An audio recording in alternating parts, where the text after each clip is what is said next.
from Tugendhat. Thank you, Madam Deputy Speaker. And I'm immediately going to pick up on my right honourable friend, the member for Romsey Southampton North point about mothers, because actually this isn't just about mothers, it's also about fathers. I'm sure many people in this House were there for the moment of their child's first scan, were there for the birth of their child, and cannot imagine what it would have been like to miss it. And indeed, my son, when he was born, was very ill, and the inability to hold him that early on would have been extremely painful when it wasn't immediately clear what the outcome was going to be. So I echo very strongly my honourable friend's words, because this is about families, not just about women. This is a very difficult period for everybody in this country. In fact, it's a very difficult period for everybody around the world. But there are some people who have done well. I don't mean by that they've done perfectly, but they have done well. And they've done well because they have sought to do their best in extremely difficult circumstances. And that, of course, is our healthcare professionals, who time and again have pushed themselves further than they knew they would have to, have done better than anybody imagined they could, have improved circumstances and situations that many thought lost or indeed futile. And they've taken us from a moment when early on we thought coronavirus was fatal to now something where for many people it's actually survivable. They've changed the nature of the treatment, they've innovated, and they've really transformed life chances for those who are suffering from this disease or who catch it indeed. And they've done so with extraordinary good grace, extraordinary courage, and real professionalism. There are others who've also done well here.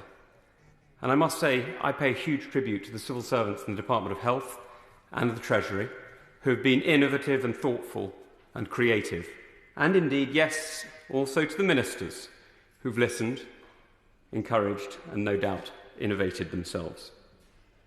But what we're making today, what we're doing today, is part of a process that is our responsibility, not the healthcare, not the Treasury, but our responsibility. And that is to listen to the people who sent us here, to listen to those we represent, and to enter into what is, I'm afraid, fundamentally a political argument. I will. I would just argue that one of the innovations that has actually been most dangerous is the ability of ministers to switch on and off regulations without any say-so from Parliament. I wonder whether he would agree. I do agree, and that's exactly where I'm going to. Because one of the things, the reason we are sent here is because the decisions we are taking are, as my right honourable friend recognises, political. They are deciding where to allocate resources, they are deciding on people's liberties, they are deciding on care and treatment. They are fundamentally not party political, but political. They depend on an understanding of what is going on in this country, where people wish to have their priorities, where they wish to see investment, and where our country, how our country, wishes to be governed. What risks are we willing to take? And so far, because it was an emergency, many of us gave the government the space to take those emergency decisions under the Coronavirus Act. But sadly, this is less of an emergency now and more of a chronic condition. It has been lasting now for the best part of 9 months. And though I hope I'm wrong, there is a possibility, a serious possibility, that the vaccines that are being tested may not be successful, that the supplies of assistance may not be ready as quickly as we hope. So we must plan, as a country, to have the conversations that allow us to sustain the protections that we need.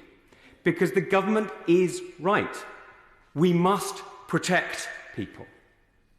We must protect people today and tomorrow. That's why we must protect the economy and education, because we must protect not just today but tomorrow. And we must deter. We must deter this disease. We must find the vaccines that will fix it, that will stop it. And we must rebuild. Because the damage that is being done to our country is serious and severe, and the damage that is being done to our world and to our friends is equally severe. So the government is right. We must protect, we must deter, and we must rebuild. I absolutely agree. But we must do so together. And that, as my honourable friend on the front bench knows, democracy is not just about elections. It's about how we deal with each other as citizens. It's about how we talk to each other in this country. We practice democracy every day in this place, of course, but actually we practice it every day in this country, because it is not this place that is the mother of parliaments. It is our country that is the mother of parliaments. And it is so because we believe in the freedom to discuss, to debate, and to challenge. Now, for 6 months or more, we've had emergency laws because we needed them. The time is coming, I'm afraid, when we need to have debated laws because liberty matters too.